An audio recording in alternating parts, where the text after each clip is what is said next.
Being evicted from my house now. Immediately, but what we allow you to do is get an overnight bag. All right, so we'll go inside so you can get some of your things. I have to leave with you? No, you can drive away.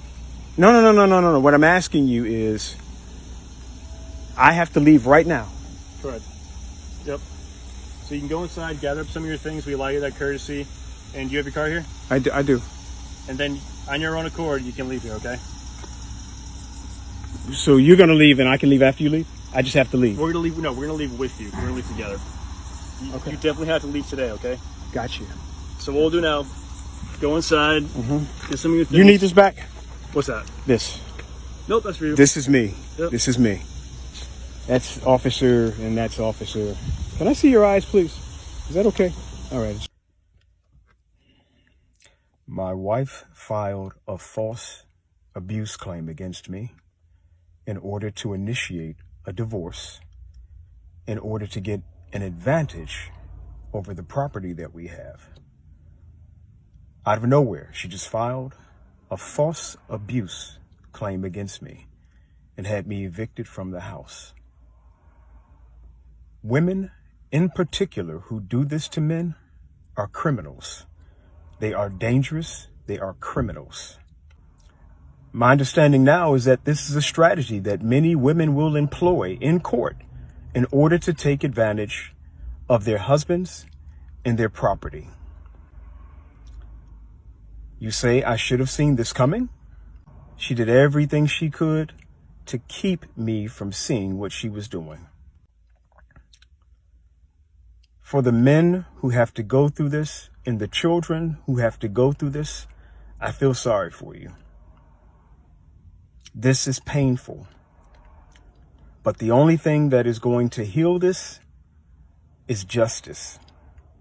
If you know someone,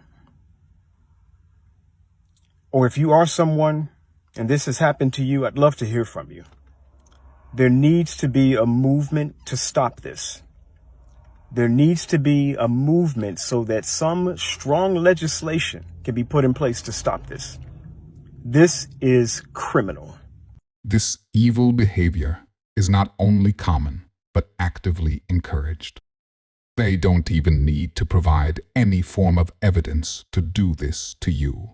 But I do want to use this as an opportunity to educate men on the realities of the world. And the very first thing we need to talk about is this is not an uncommon thing. In fact, it's extremely common. This tactic, known as the silver bullet or the magic bullet, is the very first thing that many divorce attorneys will discuss when a woman comes into their office looking to file for divorce. It's a tactic used to get the man out of the house as quickly as possible, and it requires no factual basis. Essentially, all the woman has to do is go into the courtroom, the man won't even be there, and say 5 magic words to the judge. I am afraid of him. Immediately, but what we allow you to do is get an overnight bag. No, what I'm asking you is, I have to leave right now. So as you can see, once that TRO is issued, it'll be served, usually by the sheriff's department, where they'll go out, serve the man with it, and ask him to leave. The only thing he gets to take with him is an overnight bag, as you heard. And just a quick note in case you were wondering, the police officers or sheriffs that have to serve these TROs hate every minute of it. Many will tell you it's the worst part of their job. Why? Because they know the number of lies that have been told to get that TRO issued, and they know the guy has done nothing wrong. My wife filed a false abuse claim against me. Out of nowhere, she just filed a false abuse claim against me and had me evicted from the house. I truly feel sorry for this man. I can hear the pain in his voice. But this is not surprising to me because I've heard stories like this literally thousands of times. And it comes as a complete blindside to 99.99% of the men. She did everything she could to keep me from seeing what she was doing. And that, gentlemen, is something you need to hear and take to heart, because you won't know it's coming. Credit where credit's due. Women are masters at hiding what they're going to be doing. And if there's kids involved, this is a very difficult situation for you, because in all likelihood, she was awarded full temporary custody of the children because of the TRO, meaning you may not be able to see them or at best, you'll see them under supervised visitation. And once orders like that are in place, they are very difficult to remove. It takes a lot of time and a lot of money. And as that clock ticks, it strengthens her case for her to get sole custody of the children. Because after all, the judge is going to look at it as who's been taking care of the children most recently. Now, I wish I could give you some pointers on how to protect yourself in this situation, but the reality is you're not going to see it coming. No matter how good your marriage is, there is a chance that this is going to happen to you. The best you can do is take whatever precautions you think you can and be prepared. What I would recommend to prevent this from happening to you would be to install an internal home security system that would be able to easily disprove any false claims of abuse. Like he said, you most likely won't see it coming. So the only thing you can do is prepare for the worst well in advance. Hopefully more awareness can be brought to this issue, so more men can be prepared for it.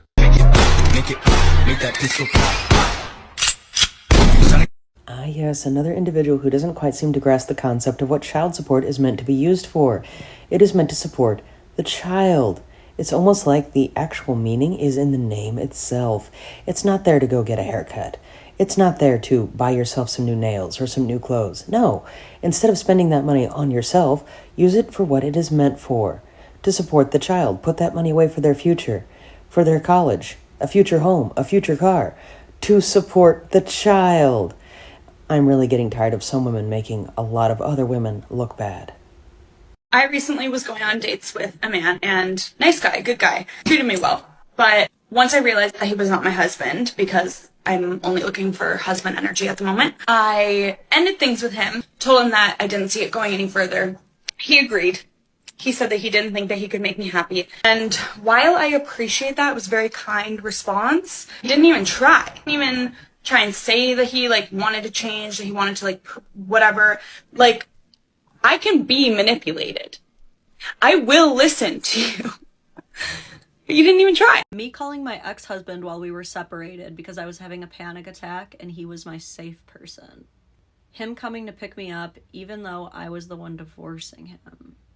I completely understand this. I did it several times. I struggle with the sadness of the decision, but it was needed.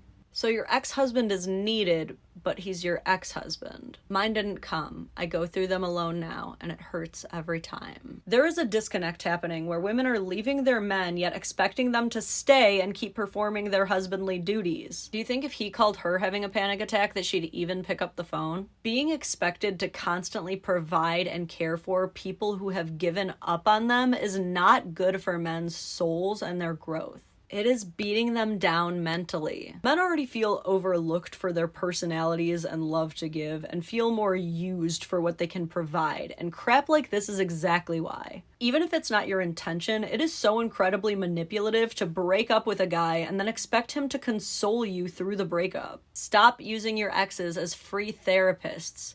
Move on, and let them move on in peace. If you enjoyed this video, I promise you'll enjoy this next video. I will see you there.